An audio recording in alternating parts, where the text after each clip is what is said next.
Hello and welcome to podcast number 2 for Edge of Play.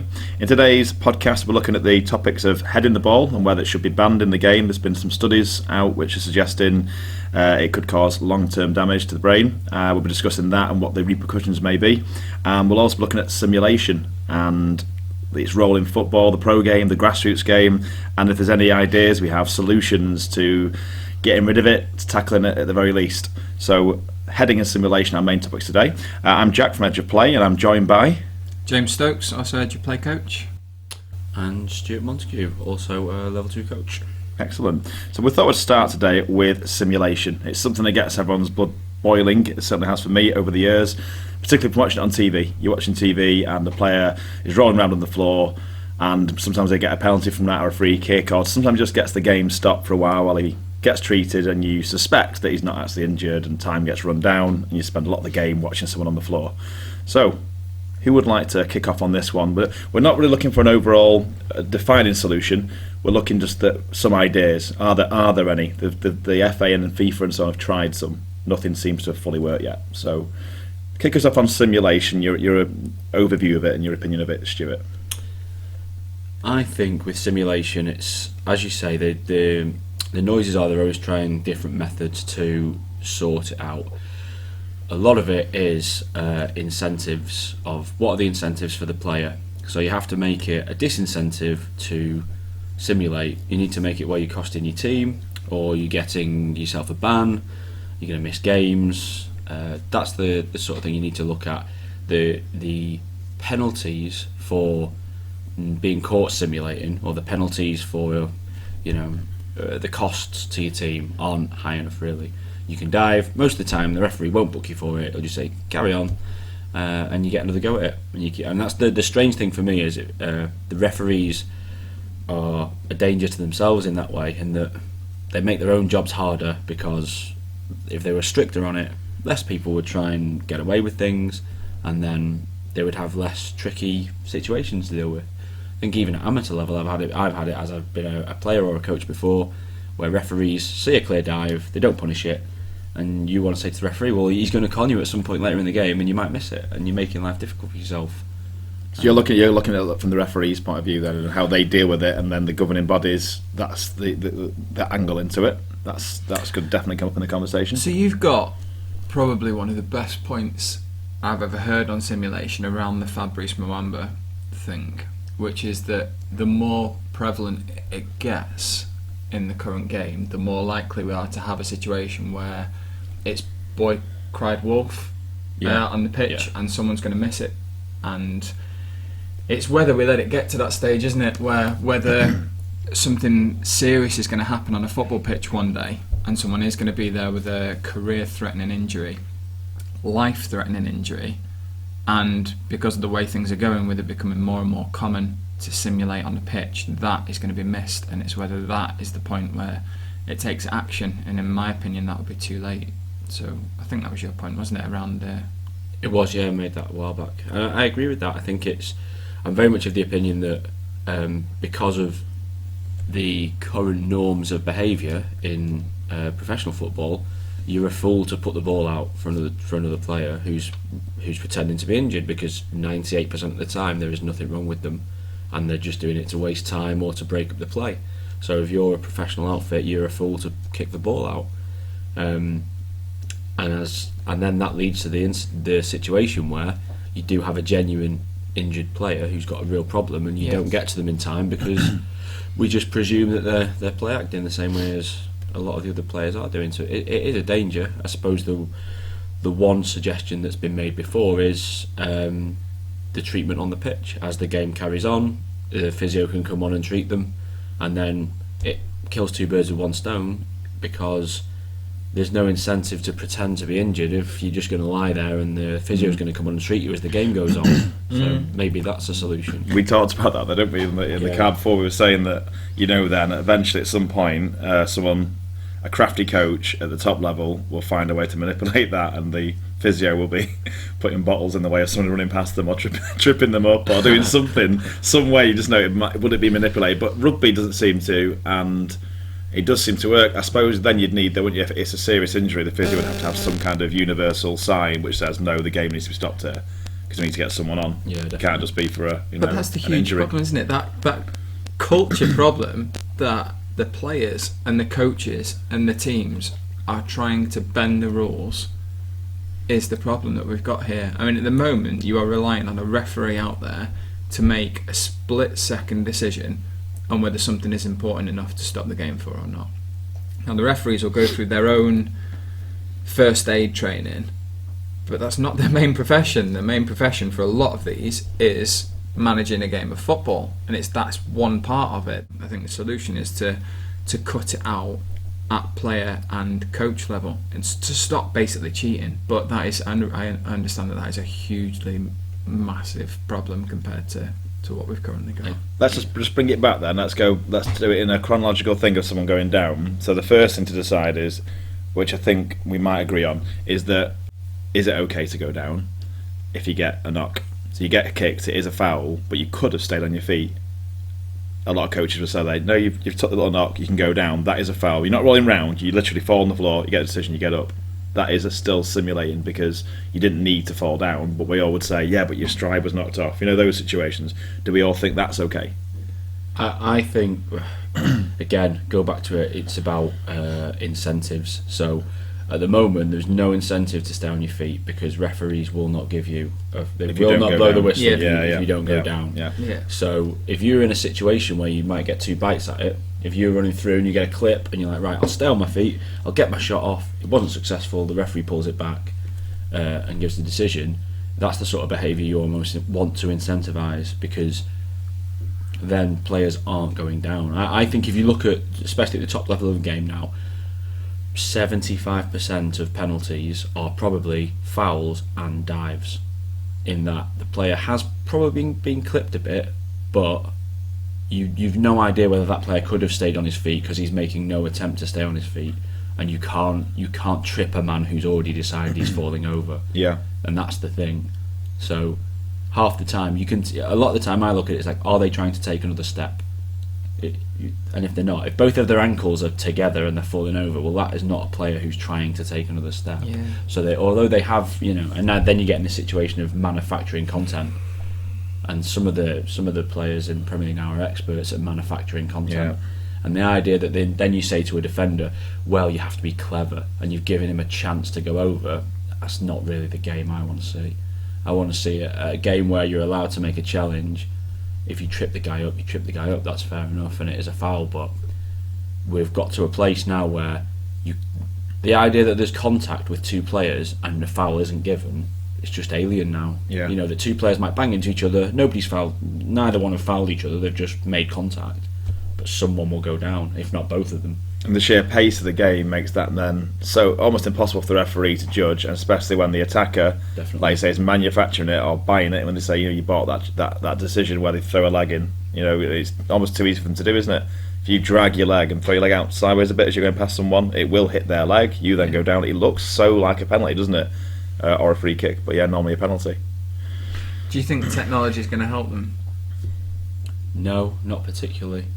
I think one of the problems you've also got as well is you've got people making decisions on contact that don't really understand the contact, and it's going to happen more. The more you have referees who've started refereeing as young as 18 because they want to be a referee instead of playing a relative level or even just playing a bit of football, you know what contact looks like, you know what a genuine attempt to win the ball looks like, you know what a challenge in the air looks like. I've So said you're it before. saying they're going to go off the rule of the book and say No. contact's made, therefore in fact they don't see that it's been, as you said, Yeah, manufactured. I mean, maybe it's unfair sometimes because if you're a good referee, you've watched a lot of football, but the amount of times that you see referees and one player's made a back for another one or something like that, and everyone who's played knows what that is and has seen it, and sometimes I think refs don't understand what's going on there. Sometimes they've not been involved in those in that contact with someone. They don't know what's happened. I think that's true. I think so. That was one of the things I was mentioning about this. You mentioned the technology and stuff, and obviously now we've got VAR,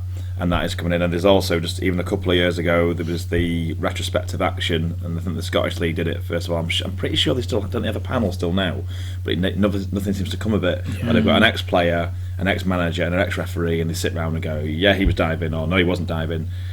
But even that, and then when I was preparing for this, I checked. Like, there was one where a Rangers player had done it. The panel decided you dived, and then his manager, Ali McCoy, was going, "That's a disgrace. You're calling him a cheat." And you realise even when you have all the evidence, if we discussed and agreed, it's still a pretty subjective thing, because we can say, well, he didn't really dive. Well, he did get a touch though, so maybe he did dive, and then it gets to a point. How do you know what's in that guy's head? Yeah. Maybe he did get fouled. He was going at such a speed that a little knock did knock him over. How are you going to keep breaking the play if it's a dive or not? And if you don't do that after the game, your panel do it. It's too late already, isn't it? The game might have happened. The penalty was given. Are you bothered that player's now got a 5-game ban? Because you can see the penalty, so it's going to affect the teams he plays against, not you. Yeah, it's so difficult, isn't it? How do you tackle I think the problem's only going to get worse as we go on as well, because the kids who are watching these players, they don't read up on the news afterwards and see that player's been retrospectively banned. They might notice that one of their favourite players is missing, but they don't keep up as much as they probably should do. They see what's going on at the moment when they're watching a game. In the show. In the show. Yeah. So they see the star player dive, and then when you've got your under 8s or under 10s at training, they'll dive because they've seen it on a Saturday and they think it's the right thing to do because the star player's doing it, and they don't see the punishment that goes on after that. So then as these players grow older and older and older, that's almost in their game already, which I think is a huge point. And how do you cut that out? If it's not being cut out at the top level, how do you cut that out in coaching? When you see that in your training sessions and you see that in your games with your kids, how do you, I mean, is it just that you positively reinforce the good aspects of people staying on their feet and playing fairly, and negatively punish the diving and simulation? But then, I mean, you've got a teaching background, so you're probably better to answer this than I am. But you know, if I've got a kid out there in training and he dives and I punish him, but he's seen his star player on a Saturday do exactly that, what messages am I sending him? Yeah, it's hard, isn't it? And then you're trying to compete with that role model person. It's very difficult, and you're being the villain to that, aren't you? Saying, don't do that, he's wrong to do that. I mean, if you go, so we went the grassroots first then, I think that is probably easier to enforce the rules, because what I was going to mention before is that the pro game, there's an argument, isn't it, that the money and the high stakes of it all make they're looking for every tiny marginal gain. The amateur game should not be doing that. It doesn't have to find every possible marginal gain. If it's more about development and you're diving around on the floor for what, so you can beat the local team in one game, those stakes are not as high. There's not the excuses. But then how do you empower the coach? And I suppose one thing is, we talked last time on our podcast about the sim bins, and they have talked about doing that with diving, and that would be interesting, wasn't it, if it was a case of you get a yellow card, but you've cheated for a penalty, tried to get a penalty. VAR says it was a dive. Imagine that, the manager then, your play goes off for 5, which you could also do at grassroots level. You won't have the VAR, but the referee makes the first decision. That was clearly a dive. 5 minutes, off you go. Yeah. No subsequent. That might be interesting then. It's sad that you'd have to do that, because you're punishing someone as opposed to saying, do the right thing, aren't you? But it's competition, and we know what we're all like under competition. Maybe you need that almost, just like you need a yellow card sometimes to make you go, I should have shut up there. I think at amateur level it's probably more likely to work, because at amateur level you're basically turning up for the participation. I mean, obviously you want to win games. At higher levels of amateur football, you are definitely in it for the winning. But if you're missing 5 minutes, 10 minutes regularly, I would imagine that does become something that the incentives are there to not do it. Still don't believe that if you're in the 85th minute and you're running clean through and you want to win a penalty, I think you still, a lot of levels of amateur football, you are going to go down. Yeah. And it's strange. I mean, you're talking about kids and setting an example, but I think when I first started playing amateur football over 15 years ago, diving really wasn't, and simulation wasn't really that prevalent, to be honest. It was still very much, it was frowned upon. But nowadays, it's definitely just as common as it is in the professional game. You see a lot of it. You'll see a lot of it. People making out that tackles are worse. People diving to get decisions and things like that. So it's not just kids, is it, that are influenced by that? I think amateur I can players remember that game refs are. We played in, and there's like a team that joined the league, and a lot of their players went to ground easy, let's say. And do you remember that game? It was on a 4G pitch. I don't want to give any names away, but I remember a player went down very easily, and I think every bit of anger that swelled up inside you from years of watching the professional game was taken out on that person as you ran to him and said, "Get up, you've dived!" in not such nice language, because we saw it and it was weird. That was for me. That stood out in my head and that was over 10 years ago, because it was like that's starting to happen in our games now, and it's affecting us on our weekend game that someone's dived to try and get someone booked and so on. So I think you're right. I've definitely noticed. Just think of this season. There's a lot more people going to ground.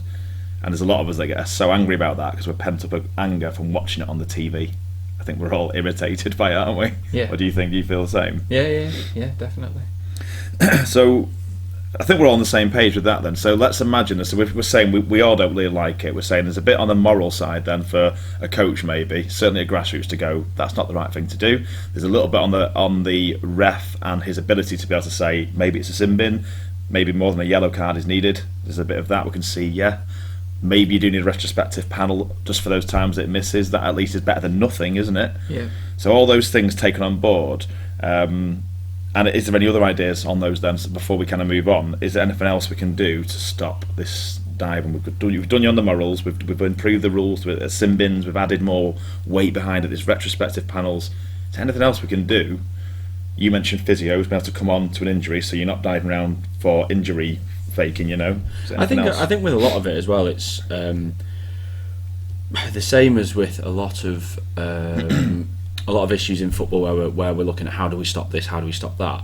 A lot of it is also are the authorities being serious about it, and are the referees being serious about it when they're reviewing the referee's performance? Are they looking and going, well, that was clearly a dive and you've not booked him, and that was clearly a dive and he's gone down easy, and you keep giving these soft free kicks for not a lot of contact and things like that.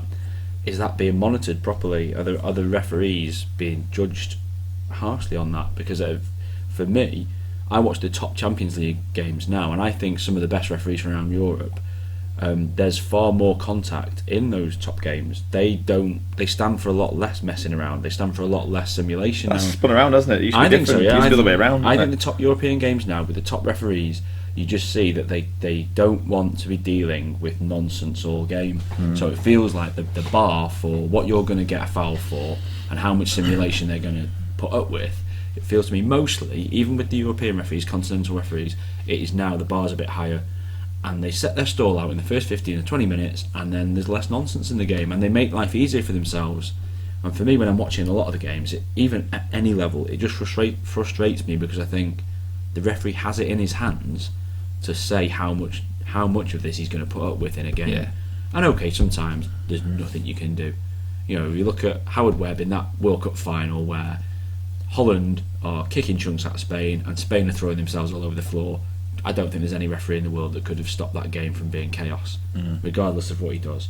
But sometimes you do have a control over that, and I think sometimes the refs aren't strong enough, and you know, they cause their own problems by letting too much of it go, and not having quite a high bar and going, I wasn't sure about that, I'm not giving you it. I wasn't sure about that, I'm not giving you it. I know, I totally know what you're saying, but to bat for the referees slightly on that, I remember hearing a story about how in certain cultures, and I can't remember the country they were talking about it in, but it was when there was the first influx of foreign players into the English game, and everyone started to talk about it more, to the point where Klinsmann came and did the mock dive, because it was like, yeah, I know you guys don't like diving.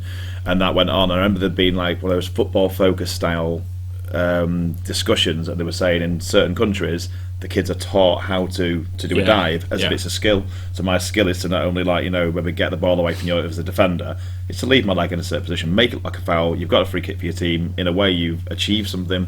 So you think the referees are working against that. People that every day train, and part of it is, I'm too fast for this referee who's 15 years older than me. And I'm going to just go fast feet, off I go, down I go. And I feel a bit sorry for the refs. A lot of it's cultural as well. I've heard a lot about the Uruguayans, the Argentinians, the Brazilians, who they see it as where we try to claim fair play and things like that. They very much see it as street smarts. You know, if you need to steal an apple to stay alive, you steal an apple to stay alive. That sort of thing. It's like, I'm cleverer than you, I'm smarter than you, so I'll do this.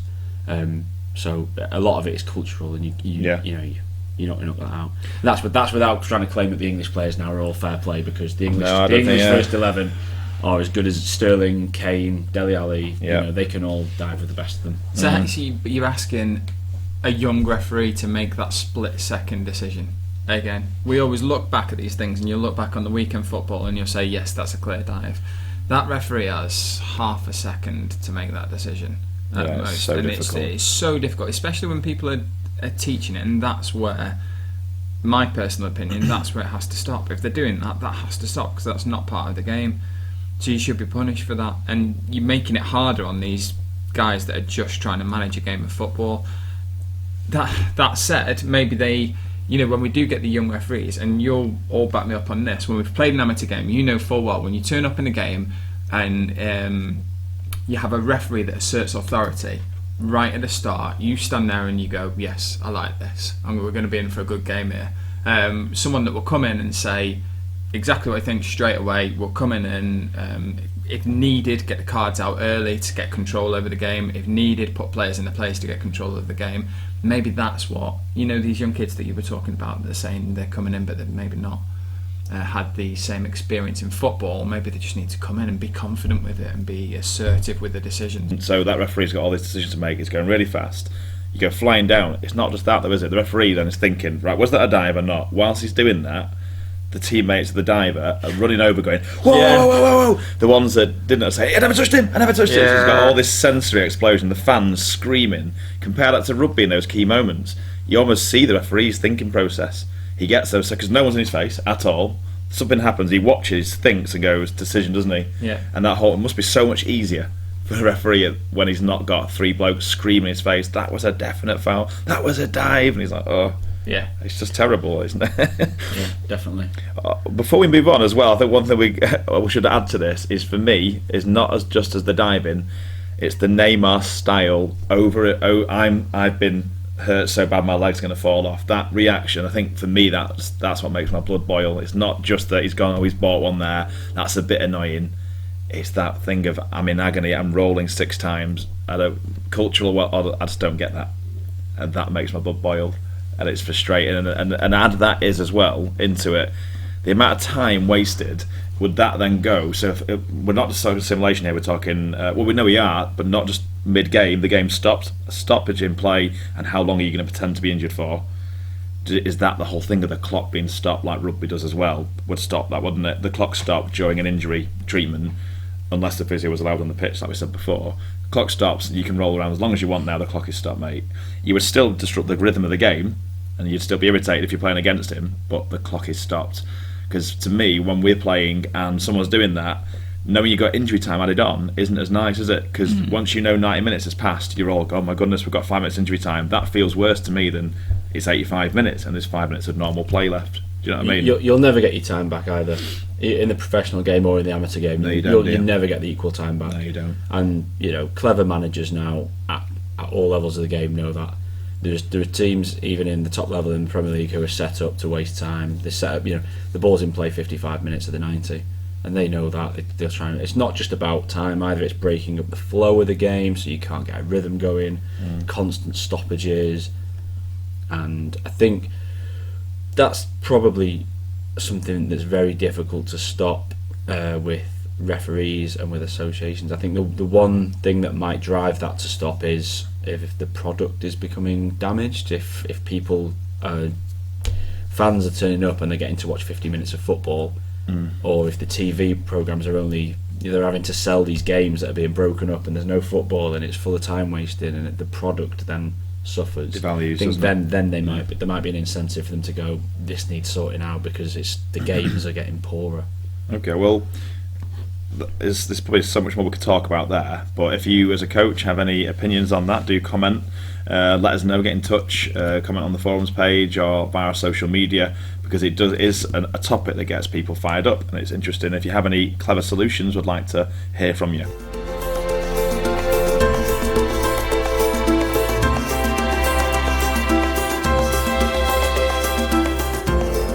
Wanted to move on then to something that's very topical at the moment, which is about the issue of heading. So there's been studies done recently. There have been over the years, but there's been studies that have been picked up, and it was a TV show, wasn't it, with Alan Shearer talking about it, where they're looking at the players from the 60s and so on, the World Cup winning side, a number of whom have dementia now and are believing that's linked in to heading a very heavy football back in the day continually, not necessarily in matches, they're saying training, because they're doing it every day heading the ball. So it's a daily thing of heading this really heavy ball, which is essentially like in boxing being hit.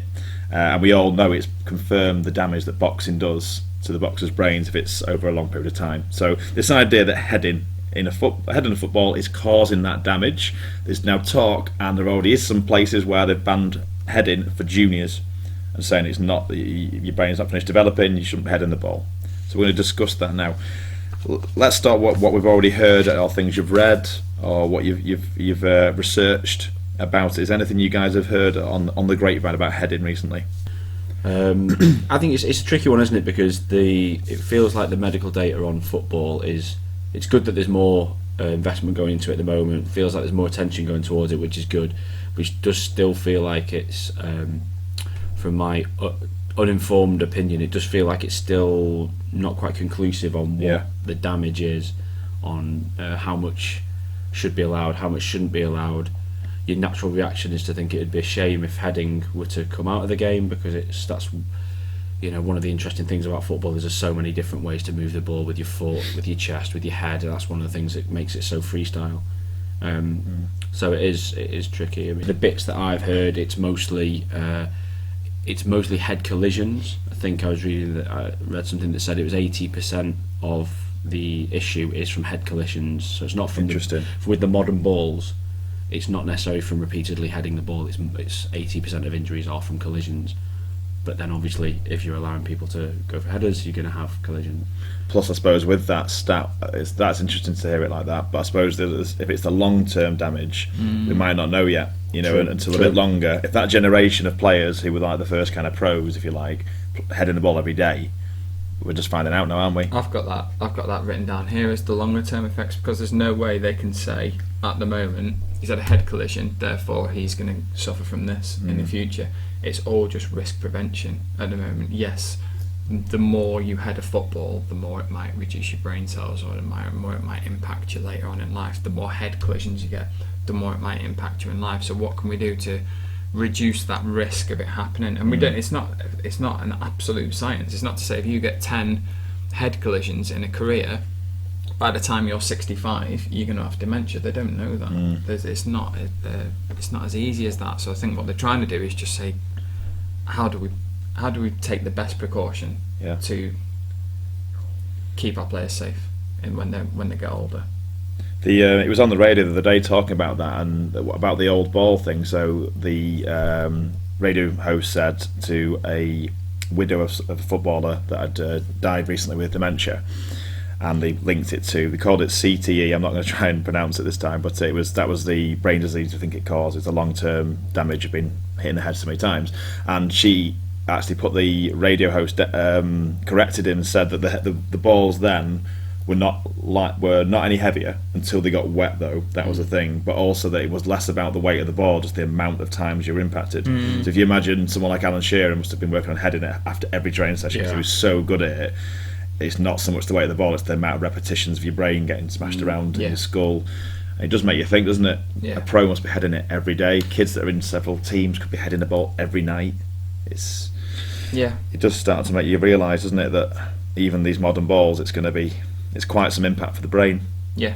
And again, it's not a physical science, isn't it? So who's to say that, yes, Alan Shearer heads it, they train 4 times a week or train and play 4 times a week, and he heads that a certain amount of times every day, therefore he's at greater risk of getting this. But a kid might only train once a week and might, as you said, it's not developed at that age. The brain's not developed, the body's not developed, and they might only train once a week, and he might only head the ball X amount of times, but he might be at more risk than others. It's so hard to judge. I think that there's a big difference, isn't there, between what you do to protect children and what you do to protect adults who are entering into a physical sport willingly. Because people who go into boxing know that there's dangers when they get hit in the head. They know that, but they still want to be boxers. You get that. I think it's a bit different with kids. It's like if there are any risks, you have to try and reduce it. So I definitely am on board with the idea of we try and young children, we reduce heading, or we don't have children heading the football until we're absolutely certain. Yeah. You know, if you're not sure about something, well then you have to wait until you are sure, don't you? Yeah. Whereas I think when you become a bit older, and then you can consent or not to whether you want to take that risk on board yourself. Same with anything. If you become a marathon runner, you know that you're probably going to do damage to your joints over the years, or if you're a tennis player, you might damage your elbow over the years, or whatever. If you're an adult, you can then, with the information at hand, you can go, okay, I understand there is a risk of me doing that, but I'd still like to play football. I'd still like such a tough decision, isn't it? Especially for someone like your football association, which determine at what age, if they are going to stop heading under a certain age, at what age is deemed acceptable for people to either consent or not consent that they are going to do heading. That'd be an adult, wouldn't it? It'd have to be the legal age for adult on that one. I'd say, yeah, it's just going to have to be when you're legally an adult, so you're 18. You know, I think that'd be that. But in terms of juniors, what I would agree on that is that you might be a 10-year-old who's more developed than the 13-year-old, but under 13s can head it, and the under 10s can. And then what do you do then? What are you going to do? Rules for every individual? You'd have to blanket almost. You have to blanket it, wouldn't you, I suppose, and say all junior football, no heading because we can't risk. But then how to then you have an 18-year-old going into an adult game with 35-year-olds who've had 17 years experience of heading a football. It's a completely new skill to them. Yeah, it is. And they might get a head injury because they don't jump it properly and get wet. Yeah, very good point. So it's very...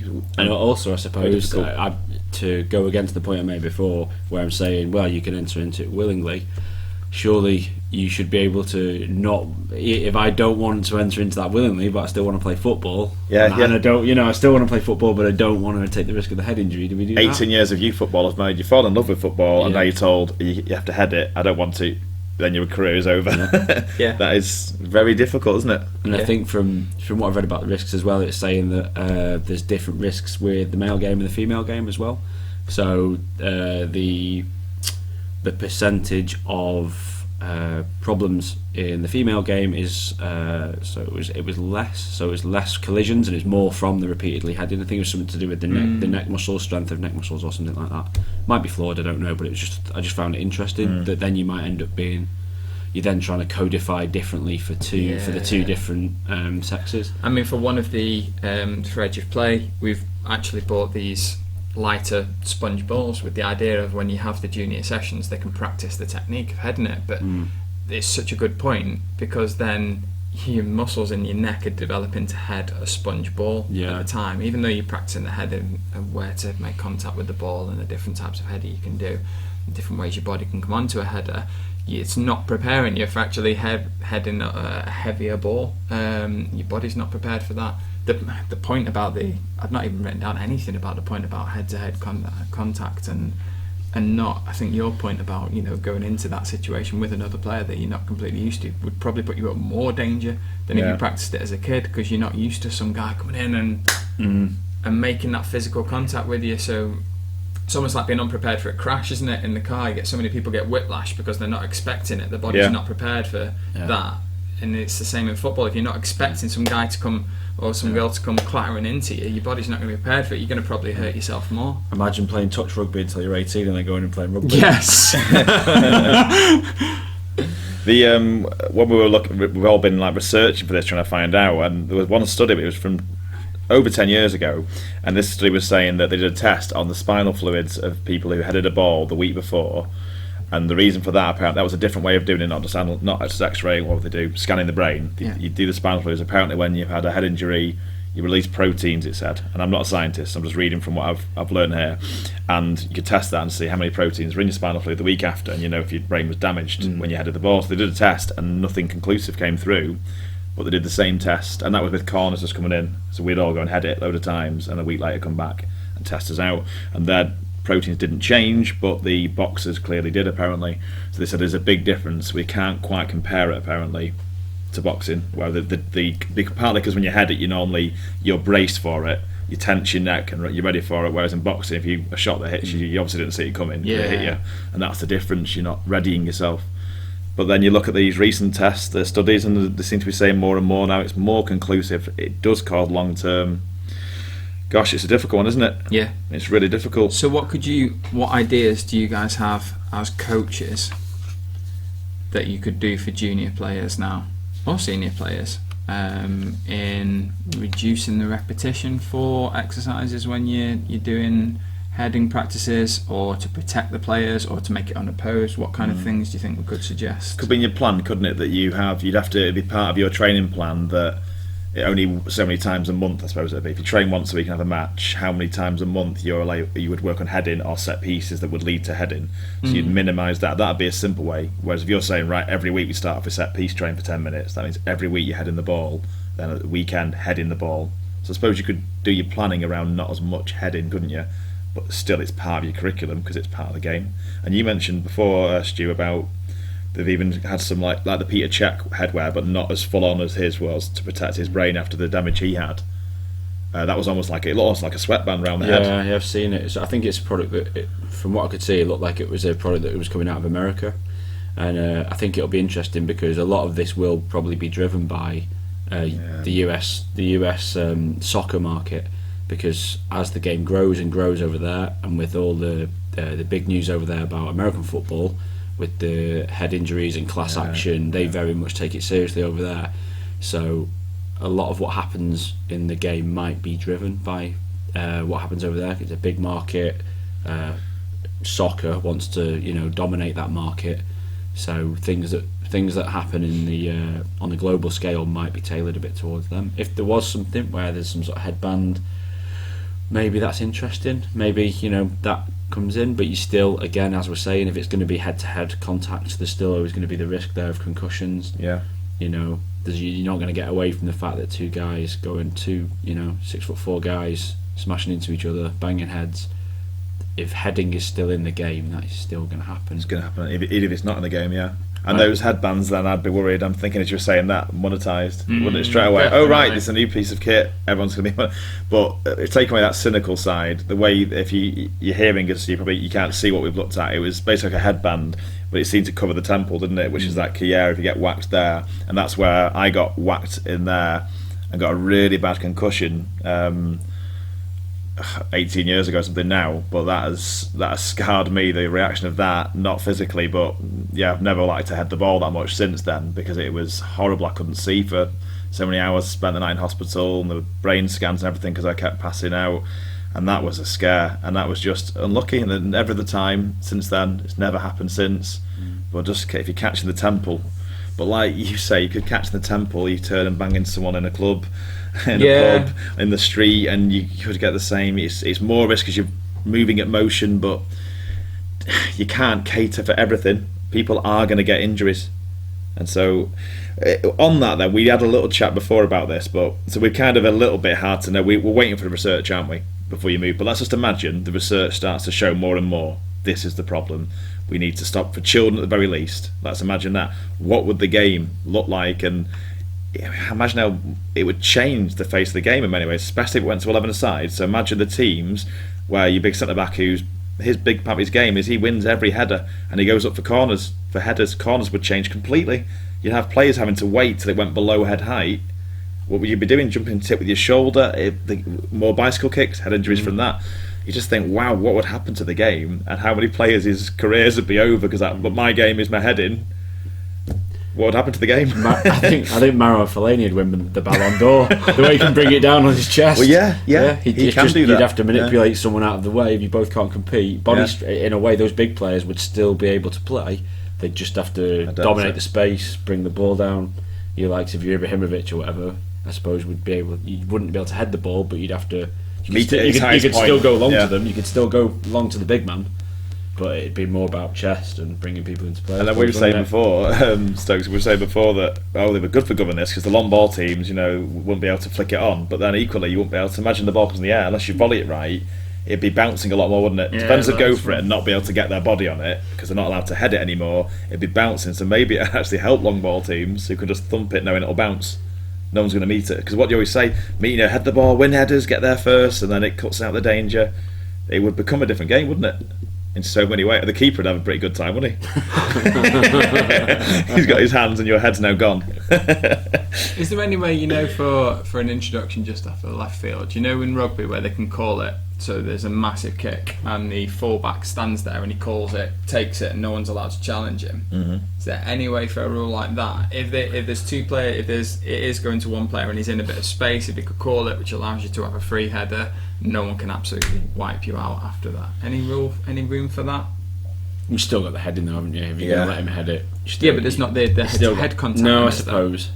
But what if you call it and I'm 2 yards away and I'm going, but I've got every right to go for that? And you were two. Would you have a set amount of distance? Yeah. It'd be so difficult to police, wouldn't it, for the ref? That it'd be hard to imagine. Yeah, how would you do a kind of semi-ban? I think you're going to have heading or non-heading, aren't you? I don't think so. Yeah. I don't think you're going to manage to do it any other way. It's either going to be in there or it's not. I'd have nothing to my game if there wasn't. I'm just thinking for the small guys like us, this is just things have just changed. Well, it wouldn't it? And all scouting would change. All that already. Most of the PFA team of the year and so on are lads are in the 5 foot nothings, aren't they? They're not. They're saying it's the smaller. Then it would suit them even more, I suppose, wouldn't it? Yeah. You're taking away people like Paul Pogba's foot advantage over Sterling. That goes even though Sterling beat him in a header the other day.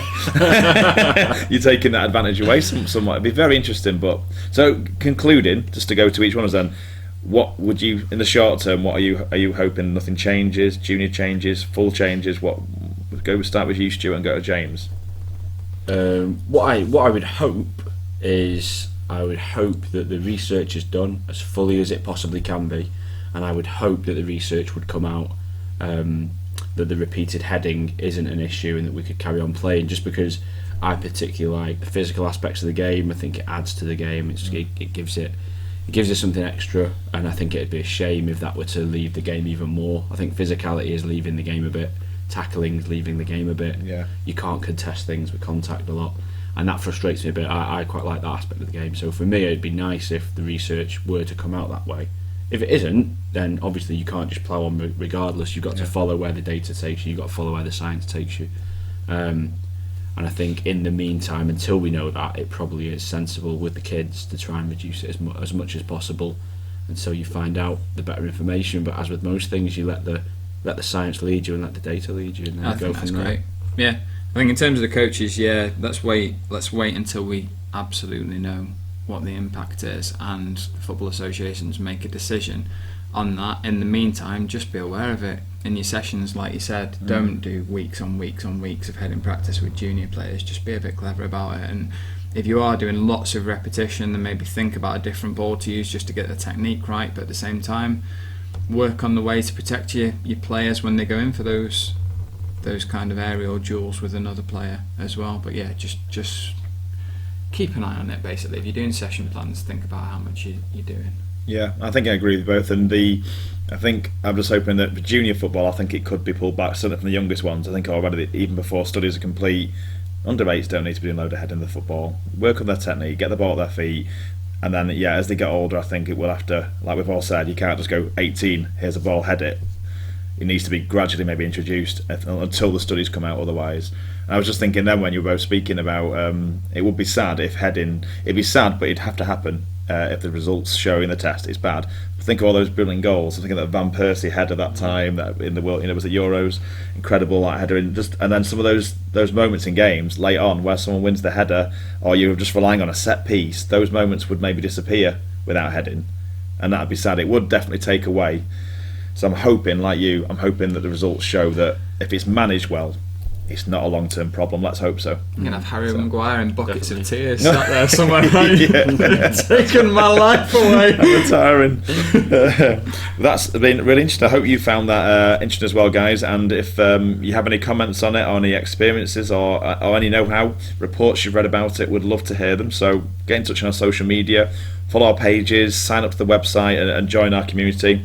And we look forward to speaking to you in our next podcast.